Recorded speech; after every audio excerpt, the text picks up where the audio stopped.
Her own family sold her like an animal and toasted her death with champagne. Now she's back, but she remembers nothing from the last 3 months. The taste of betrayal still lingered on Serena's tongue as she awakened to unfamiliar wooden beams above her head, her 20-year-old body aching with wounds she couldn't remember receiving. 3 months of her life had vanished like smoke, leaving only fragments of terror and the burning sensation of a crescent moon scar etched into her left wrist. The cabin smelled of herbs and old magic, but nothing could mask the echo of her family's laughter as they counted blood money in exchange for her freedom. She sat up slowly, her auburn hair cascading over shoulders marked with healing bruises, each one a testament to horrors her mind refused to recall. The morning light filtering through the grimy window revealed a space that felt both sanctuary and prison, filled with dried flowers and strange symbols carved into the walls. Her fingers traced the moon-shaped scar absently, feeling the raised skin pulse with an energy that made her stomach turn with both fear and something she couldn't yet name. The door creaked open, and an elderly woman entered, her silver hair braided with small bones and her eyes holding depths that spoke of centuries rather than decades. She moved with the careful grace of someone who had learned to navigate a world that showed no mercy to the weak, carrying a steaming bowl that smelled of healing herbs and bitter truths. "You're awake, child," the woman said, her voice carrying the weight of mountains. "I was beginning to wonder if your spirit had decided to remain wherever they took you." Serena's throat felt like sandpaper as she tried to speak, her vocal cords rusty from disuse or screaming. She couldn't tell which. "Where am I? How long have I been here?" "Safe for now, and you've been unconscious for 3 days since I found you wandering the borderlands, more ghost than girl." The woman set the bowl on a rough wooden table. "Drink this. Your body needs to remember how to be human again." The liquid burned down her throat, but with each swallow, Serena felt pieces of herself clicking back into place.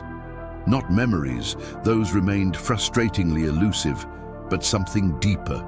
Her senses sharpened until she could smell the fierce sweat on her own skin, hear the rapid beating of her heart, feel the supernatural energy thrumming just beneath her flesh like a second pulse. "My family," she whispered, the words tasting like ash. "They sold me." The old woman nodded grimly. "The Blackwood Pack needed coin more than they needed you, it seems, though I suspect they didn't know what they were truly trading away." Serena's hands clenched into fists, her nails extending slightly before she forced them back to normal. The rage that filled her was unlike anything she had ever experienced, a burning coal in her chest that demanded satisfaction. But alongside the fury, her heart ached with a grief so profound it threatened to drown her. These people had raised her, claimed to love her, shared meals and stories and the sacred bonds of pack life, and they had thrown it all away for gold. "The Northridge Pack paid well for you, I hear," the woman continued, watching Serena's face carefully. "Your mother received enough to buy a new house, your father enough to expand his business, your siblings enough to secure their own futures. They even held a funeral, child, wept real tears as they buried an empty coffin and divided your belongings amongst themselves." The bowl slipped from Serena's hands, shattering against the floor as the full weight of her family's betrayal crashed over her. They hadn't just sold her, they had erased her, written her out of existence so thoroughly that she was nothing more than a ghost story they could tell themselves on cold nights. "How do you know all this?" she asked, her voice barely a whisper. "Because I've been watching your family for 20 years, waiting for this day." The woman's eyes glowed amber in the dim light. "My name is Elena, and I run a sanctuary for the lost ones. The discarded daughters that packs throw away when they become inconvenient. But you, Serena Blackwood, are something far more precious than even your family realized." Serena looked down at the crescent moon scar, feeling it pulse with otherworldly warmth. "What did they do to me during those 3 months?" Elena's expression grew grave. "That's what we need to discover, child. But first, You need to decide who you want to be when you return to claim what's yours. The idea of returning home filled Serena with equal parts longing and terror. How could she face the people who had celebrated her death while she suffered in captivity? How could she look her mother in the eye, knowing that woman had counted coins while her daughter screamed in the darkness? Over the following days, Eleanor began Serena's education in truths that had been hidden from her entire life. She learned about the ancient bloodlines, the ones that ran deeper than simple pack loyalty and carried power that could unite or destroy entire communities.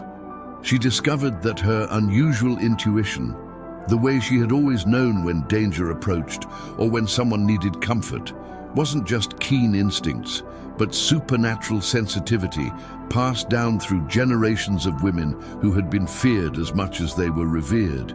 "Your grandmother was like you," Elena explained one evening as they sat by the fire, Serena's hands glowing with a soft lunar light that she was just beginning to control. "Before your father's family cast her out for refusing to surrender her daughter to a political marriage, she could hear the thoughts of pack members during the full moon, could sense their deepest fears and desires." Serena's breath caught. "She's still alive?"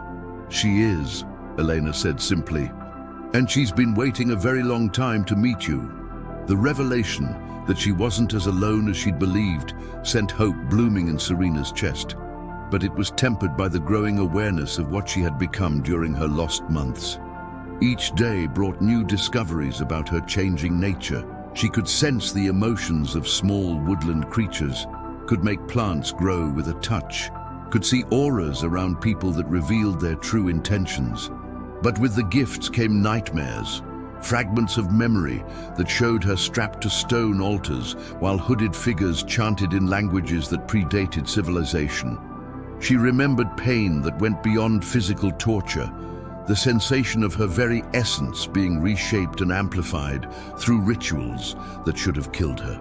"They were trying to awaken something in me," she told Elena after a particularly vivid nightmare. "Something about uniting the packs, about an ancient prophecy." Elena nodded gravely. "The Luna Suprema, a bloodline thought extinct, capable of forging spiritual bonds between rival packs that could end centuries of warfare. The Northridge pack has been searching for such a bloodline for decades, believing that controlling a Luna Suprema would give them dominance over all werewolf territories. But I escaped," Serena said, touching her scars. "Or someone rescued me." "Did you, though?" Elena's eyes searched hers. "Or did they let you go because they accomplished what they set out to do?" The question haunted Serena as she prepared for her inevitable return to the world that had discarded her. She practiced controlling her new abilities, learned to shield her thoughts from detection, and studied the complex politics that governed pack relationships. But beneath all the preparation lay a simple, burning question. What did she truly want? Revenge felt too small a word for the fire in her heart. Justice seemed too clean for the messy reality of her situation. What she wanted, she realized, was transformation.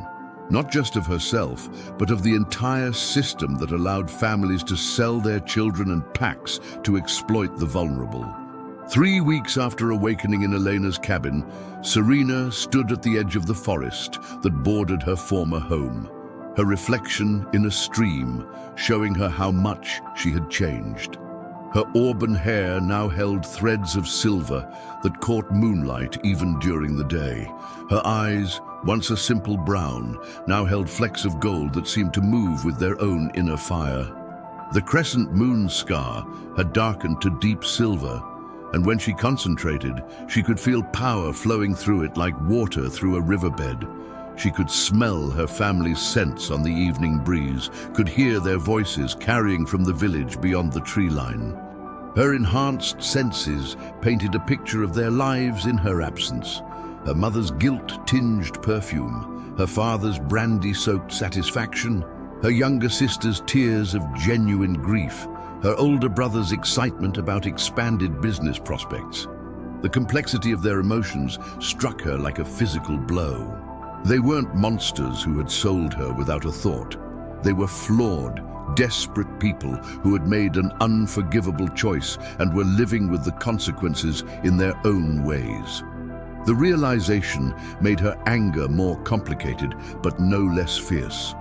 As she approached the outskirts of Millhaven, the village where she had spent the first 20 years of her life, Serena felt the weight of every eye that would soon turn toward her. By tomorrow, news of her return would spread through the pack faster than wildfire. Some would welcome her back with tears of joy and relief. Others would demand to know where she had been and what had happened to her during those lost months. A few would recognize the change in her and understand that the girl who had disappeared was not the woman who had returned. But tonight, she had one stop to make before announcing her resurrection to the world. The cemetery where her empty grave lay beneath a headstone that bore her name and a lie about her loving family who mourned her passing.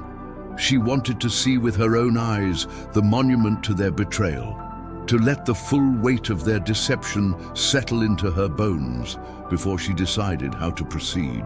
The moon was full overhead, casting everything in silver light that made her scar pulse with increasing intensity. As she walked through the familiar streets where she had played as a child, Serena felt the supernatural awareness that Elena had helped her understand expanding like ripples in a pond.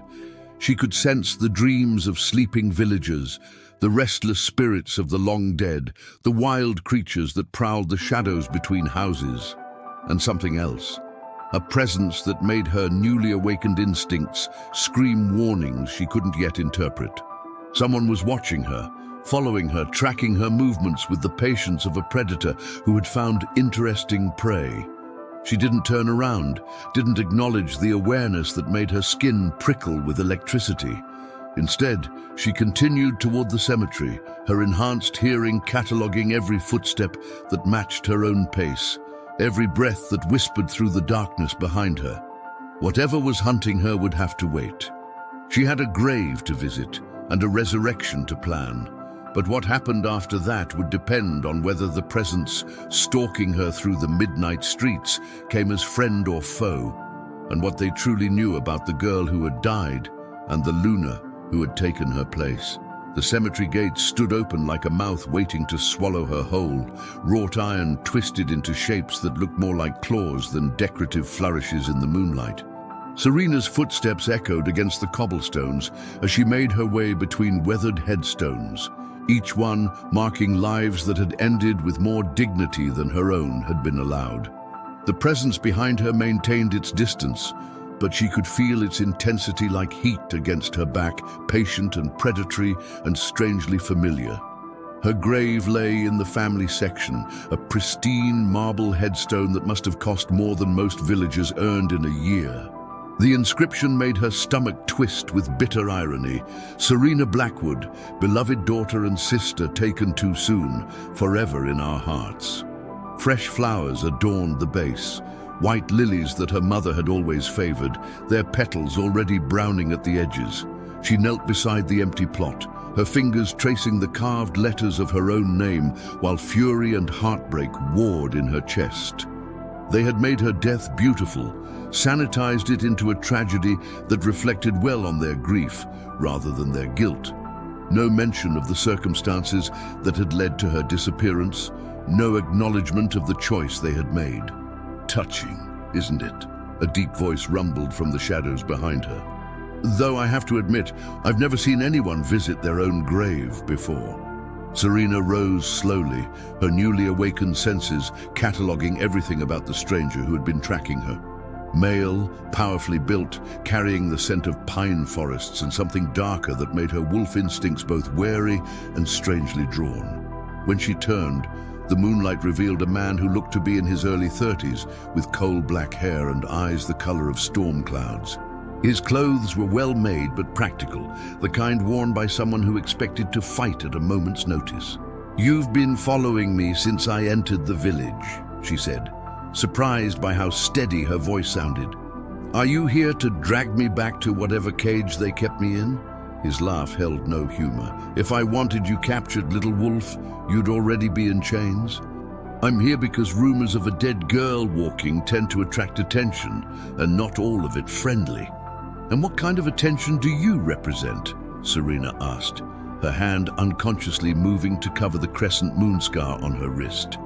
The kind that's been hunting the Northridge pack for 3 years, ever since they murdered my mate. His words were carefully controlled, but she could sense the rage beneath them, an anger that matched her own in its intensity. My name is Darius Stormwind, Alpha of the Shadowmere Pack, and I have questions about what they did to you during those missing months. The name hit her like a physical blow. She had heard whispers about Darius Stormwind even before her capture.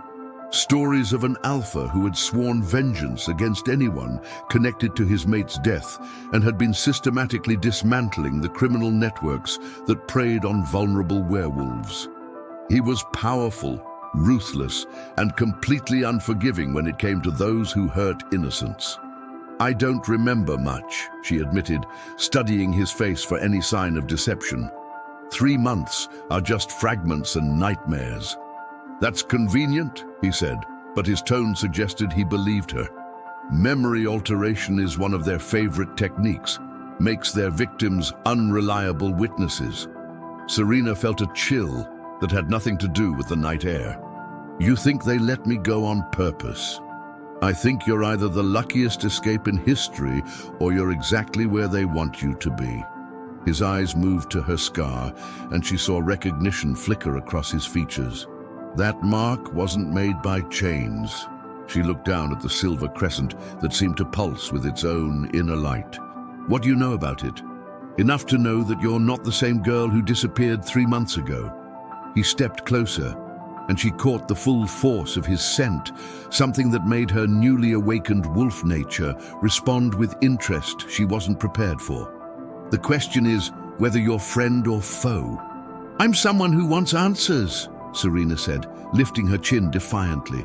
And revenge against the people who stole my life. Revenge is a luxury, Darius replied.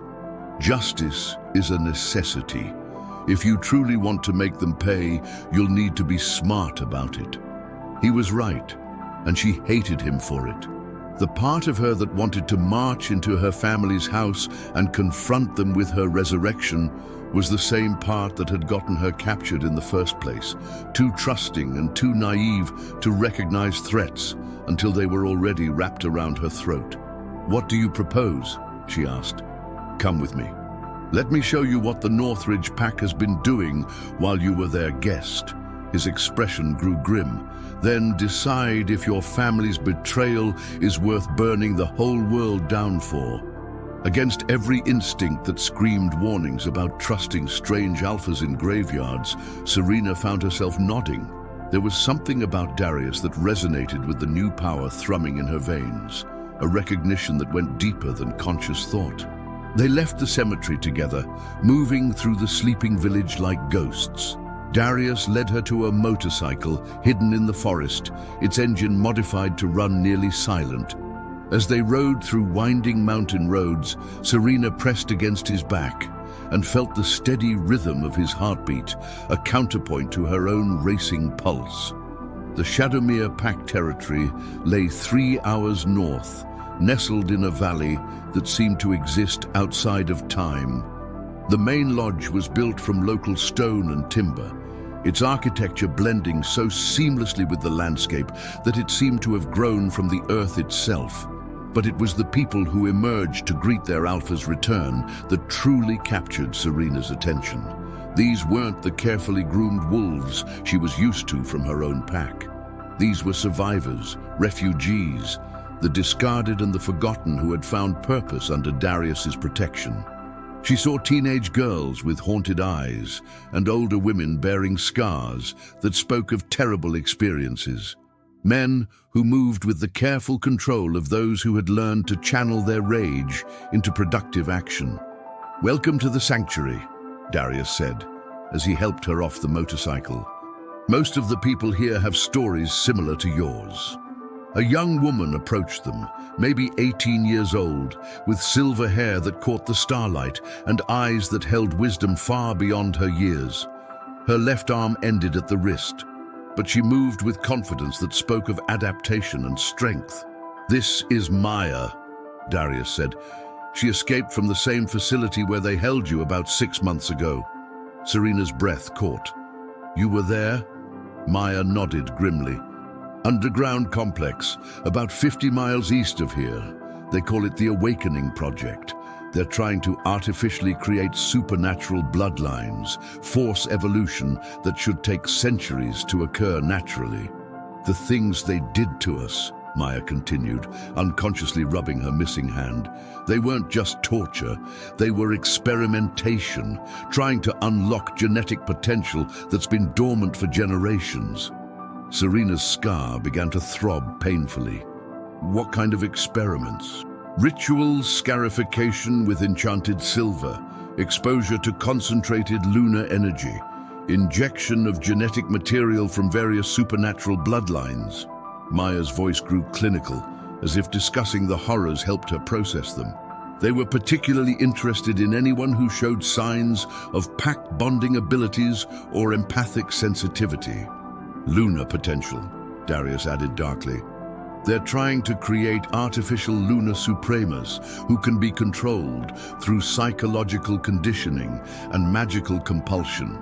The words hit Serena like a physical blow. Everything she had discovered about her growing abilities, everything Elena had taught her about her heritage, suddenly took on a sinister new dimension. Had her power been awakened naturally through trauma or artificially enhanced through whatever they had done to her in that underground hell? "How many others were there?" she asked. "Dozens," Maya replied. "Most didn't survive the process. Those who did were either kept for further experimentation or disposed of when they became too unstable to control." "But you both escaped," Serena pointed out. Maya and Darius exchanged a look that spoke of shared understanding and painful knowledge. "We didn't escape," Maya said quietly. "We were released. Each of us at a specific time, to specific locations, with specific memory gaps that prevented us from providing detailed information about the facility's location or operations. They're using us," Darius continued. "Released experiments designed to accomplish goals we can't even comprehend yet. The question is whether we can turn their manipulation to our advantage." Serena felt the world tilting around her as the implications sank in. Her return to Millhaven, her confrontation with her family's betrayal, even this meeting with Darius could all be part of some larger design orchestrated by the same people who had tortured her for 3 months. "How do we know what's real?" she whispered. "We don't," Darius admitted, "but we can choose how to respond to whatever situation we find ourselves in. And right now, the situation is that innocent people are being hurt while we try to figure out if our emotions are genuine or programmed." He led her inside the lodge, through rooms filled with maps and documents and photographs that painted a picture of systematic horror. The Northridge Pack wasn't just experimenting on captive werewolves. They were trafficking children, selling young wolves to collectors who treated them like exotic pets, and collaborating with human organizations that viewed supernatural beings as resources to be exploited. "Your family received blood money," Darius said, as she studied a photograph of caged children. "But it was just one transaction in a network that spans multiple continents. The question is whether you're going to let personal grievances distract you from stopping something much larger." Serena stared at the evidence surrounding her, feeling her perspective shift like tectonic plates realigning. Her family's betrayal still burned in her chest, still demanded satisfaction and closure. But these children, these innocents who had no one to speak for them, needed her more than her wounded pride did. "What do you need me to do?" she asked. "Be yourself," Darius replied. "Whatever they did to you, whatever abilities they awakened or enhanced, use them to help us find the others. Use them to protect people who can't protect themselves." It wasn't the answer she had expected, but as she looked around the room at the evidence of systematic cruelty, Serena felt something shifting in her chest. The rage was still there, still burning bright and demanding satisfaction. But alongside it grew something else, purpose that went beyond personal vendetta. "There's something else," Maya said, approaching with a tablet displaying news articles from various regional papers. "The Northridge Pack has been spreading rumors about rogue wolves and supernatural terrorists. They're using fear to justify increased security measures and expanded authority." Serena scanned the headlines, seeing her own story reflected in dozens of similar cases. Young wolves disappearing without explanation, families claiming ignorance while secretly receiving compensation, communities closing ranks to protect secrets that should have been exposed to sunlight. They're building towards something, she realized. This isn't just about individual victims or even individual packs. This is about changing how our entire society functions. Darius nodded grimly. A war is coming. The question is whether it's going to be between different factions of our people, or between our people and the humans who want to control us. Either way, they're counting on us being too divided and traumatized to mount an effective resistance. "Then we don't give them what they want," Serena said, surprised by the certainty in her voice. "We unite the packs. We expose their crimes. We show the world what they're really doing."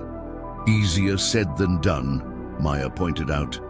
Most pack leaders are either in denial about the scope of the problem or actively collaborating with the traffickers, and those who might be willing to fight are scattered and suspicious of outsiders. "Then we start with what we can control," Serena replied, her mind already working through possibilities. "We start with my family, and we make sure their betrayal serves a purpose beyond just satisfying my need for justice."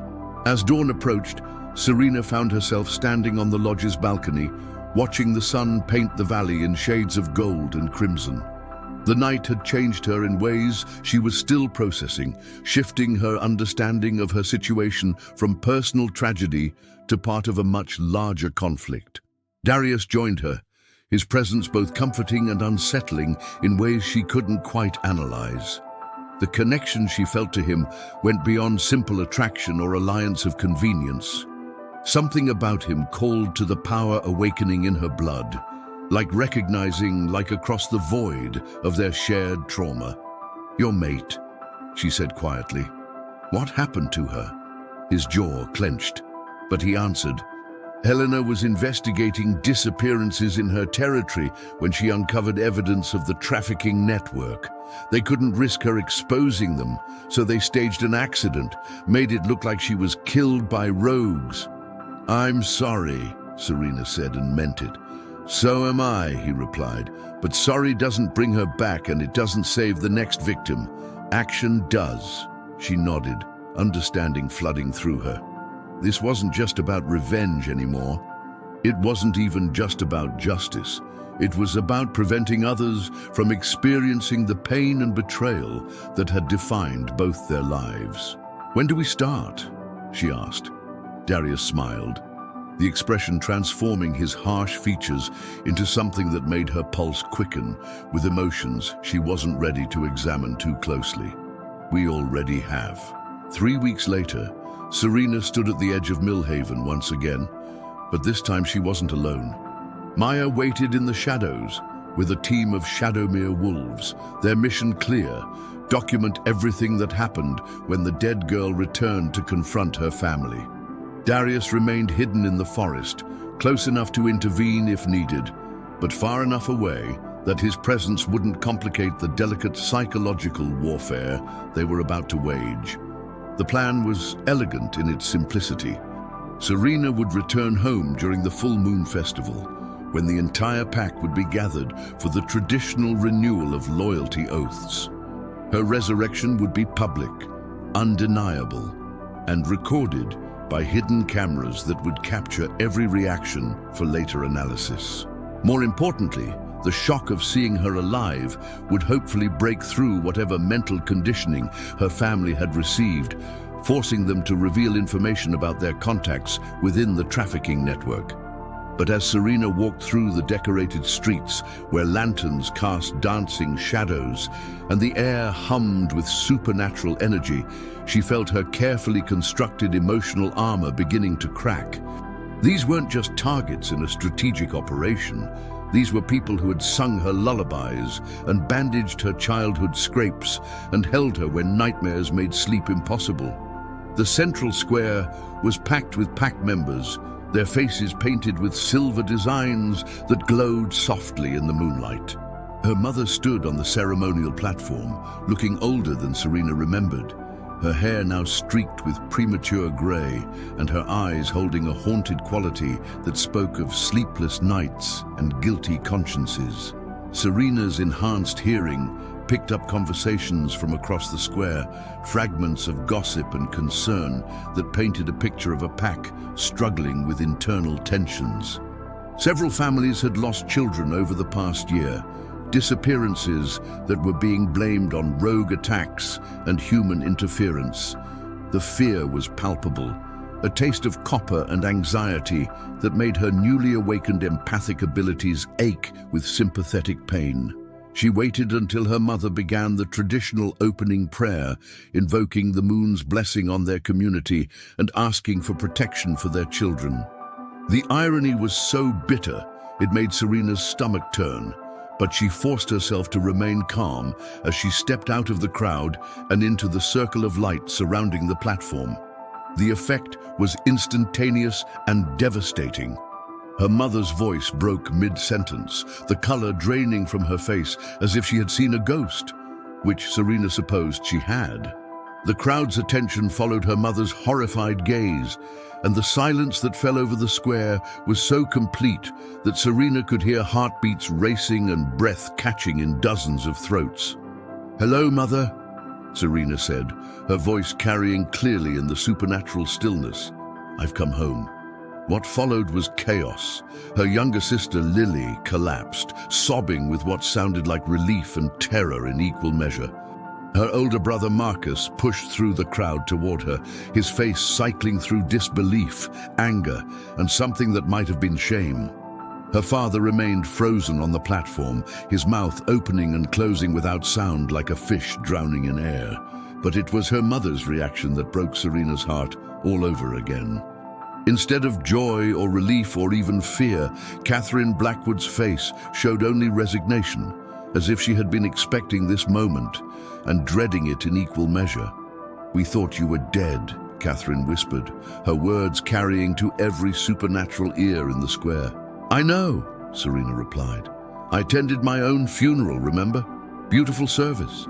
I especially enjoyed the part where you talked about how much you'd miss me."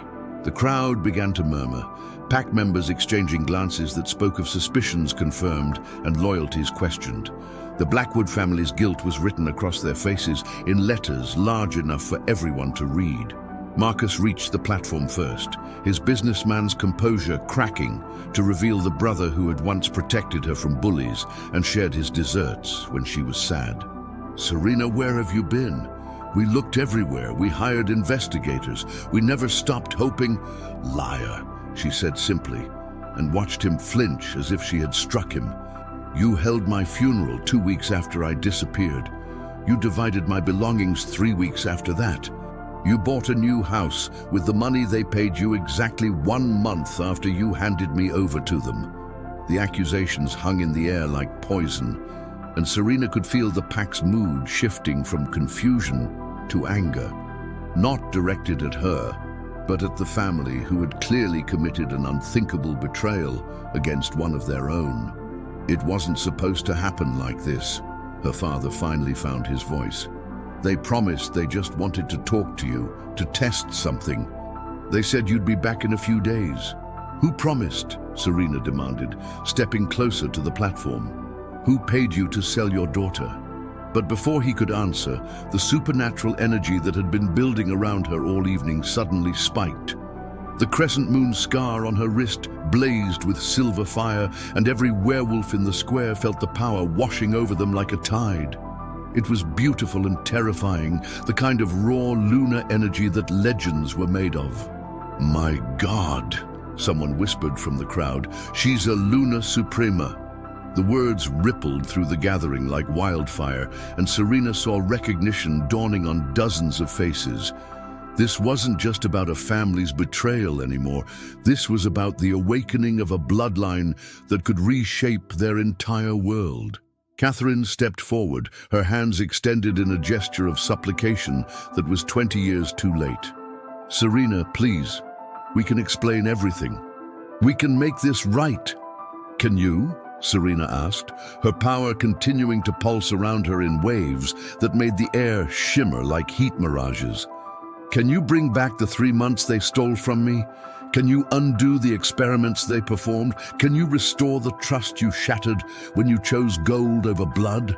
She gestured to the crowd around them, her enhanced senses picking up the complex mix of emotions radiating from her former packmates. Fear, yes, but also hope and recognition and something that felt almost like worship. But maybe that's not the real question, she continued, her voice carrying to every corner of the square. Maybe the real question is whether any of us are safe, as long as the people responsible for trafficking our children are allowed to continue operating.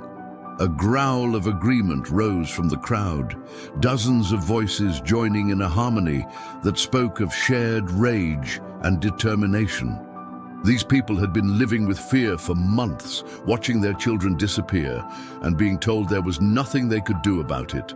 Now they were being offered something they had thought impossible, a leader powerful enough to fight back. The Northridge Pack has been hunting Luna bloodlines for decades, Serena continued, her power making her voice resonate with otherworldly authority. They take our children, they experiment on them, they try to create artificial Lunas who can be controlled and used as weapons. My family sold me to them, but I was just one victim in a network that spans the entire continent. She could see the truth of her words sinking in. Pack members connecting dots they had been afraid to acknowledge. The disappearances, the increased security measures, the rumors of rogue attacks that never quite made sense, all of it suddenly forming a pattern that pointed to systematic predation. "What do you want from us?" Marcus asked, his voice small and broken. "Nothing," Serena replied, and meant it. "You've already given me everything I needed. Your betrayal taught me that blood means nothing without loyalty. Your greed showed me the difference between family and pack. Your lies helped me understand that some bonds can't be broken, no matter how much damage they sustain." She turned away from the platform, addressing the crowd directly. "I'm not here to claim leadership of this pack. I'm here to offer you something better. An alliance with others who have suffered as we have. Protection for your children, justice for those we've lost." "And what do we have to do?" asked an elderly woman Serena recognized as Mrs. Hartwell, whose granddaughter had disappeared 6 months ago. "Choose," Serena said simply. "Choose whether you want to keep living in fear or start fighting back. Choose whether you want to trust the same leaders who allowed this to happen or follow someone who understands the cost of their failures."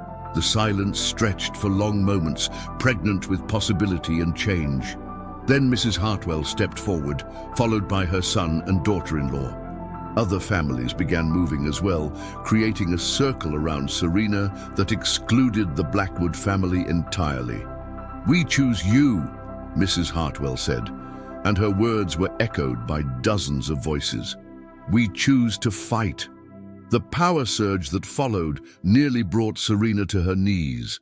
This was what Elena had tried to prepare her for, the moment when individual wolves chose to bind themselves to a Luna's protection. She could feel their loyalty settling into her bones like warm honey, strengthening her in ways that went beyond physical enhancement. But it was the bond that suddenly blazed to life between her and Darius, watching from the forest's edge, that truly overwhelmed her. The connection she had sensed between them crystallized into something unbreakable, a spiritual joining that transcended pack boundaries and political alliances. He was moving before she consciously called to him, emerging from the shadows with Maya and the Shadowmere wolves at his back. The sight of the fearsome Alpha who had become legend among their people should have terrified the Millhaven pack. But instead, they welcomed him as they would any ally of their chosen Luna. "Serena," Catherine called desperately as the power dynamics in the square shifted irrevocably. "You're still our daughter." "That has to count for something." "It does," Serena replied, turning back to face the family who had shaped and scarred her in equal measure. "It counts as a reminder that some wounds never fully heal, no matter how much we want them to."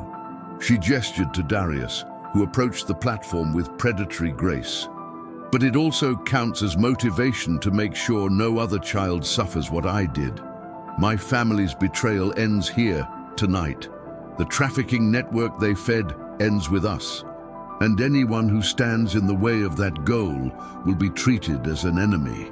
Marcus stepped forward, desperation clear in his voice. "We can help. We have contacts, information. We know how they operate." "Then prove it," Darius growled, his alpha dominance washing over the gathering like a physical force. "Names, locations, financial records, everything you know about everyone you've dealt with." "They'll kill us," Catherine whispered. "They'll try," Serena agreed. "But you seem to forget who's protecting you now." She raised her hand, letting lunar power flow through her fingers until it formed visible threads of silver light that connected her to every pack member who had chosen to follow her. The display was both beautiful and terrifying, a demonstration of power that left no doubt about her ability to protect those under her care. "This is what a real Luna looks like," she said, her voice carrying the weight of prophecy and promise. "Not someone who can be bought or controlled or broken by torture, someone who fights for their people instead of selling them to the highest bidder." Over the following hours, as the full moon reached its zenith and began its descent toward dawn, the truth came spilling out in fragments and confessions. The Blackwood family's contacts within the trafficking network, the payments they had received, the promises they had been made about Serena's safe return. Maya documented everything while Darius coordinated with his people to begin tracking down the leads they were uncovering. But it was the moment when Lily, Serena's younger sister, broke down completely that provided the most crucial information. Through her tears and guilt-ridden confessions, she revealed that she had been in contact with Serena's captors the entire time, feeding them information about pack activities and helping to identify other potential targets. "They said they'd kill her if I didn't cooperate," Lily sobbed. "They showed me pictures, recordings of what they were doing to her. I thought I was saving her life." The revelation hit Serena like a physical blow, but alongside the pain came understanding. Her family hadn't just sold her once. They had been feeding information to her torturers for months, unknowingly prolonging her suffering and endangering others. "Who was your contact?" Darius demanded, his voice deadly quiet. "A woman named Victoria Northridge," Lily whispered. "She said she was trying to help supernatural children reach their full potential. She made it sound like charity work." Serena and Darius exchanged a look that spoke of shared recognition. Victoria Northridge was the matriarch of the pack that had been behind most of the trafficking in their region, a woman who had managed to stay hidden behind layers of legitimate business interests and charitable organizations. "Where is she now?" Maya asked, her recording equipment capturing every word. "I don't know," Lily replied, "but she's supposed to contact me tomorrow night. Something about a new shipment that needs local intelligence." The pieces of the puzzle were finally coming together, forming a picture of systematic horror that reached much higher than they had initially suspected. But they also had something they hadn't possessed before, a way to strike back at the heart of the operation. As dawn broke over Millhaven, Serena stood with her new pack around her and her mate at her side, feeling the weight of responsibility and possibility in equal measure. The girl who had awakened in Elena's cabin was gone, replaced by a Luna, who understood that true power came not from dominance, but from protection, not from revenge, but from justice. The war they had been preparing for was about to begin in earnest, but for the first time since her resurrection, Serena felt ready for whatever came next. She had found her purpose, her people, and the strength to transform her greatest betrayal into the foundation for something unprecedented. A united supernatural community that would never again allow their children to be sacrificed for profit. But as she watched her family being led away for their own protection, Serena carried with her a lesson that would shape everything that followed. Sometimes, the most profound transformations came not from the love that sustained us, but from the betrayals that forced us to discover who we truly were when everything familiar was stripped away. The Luna Suprema had awakened, and the supernatural world would never be the same.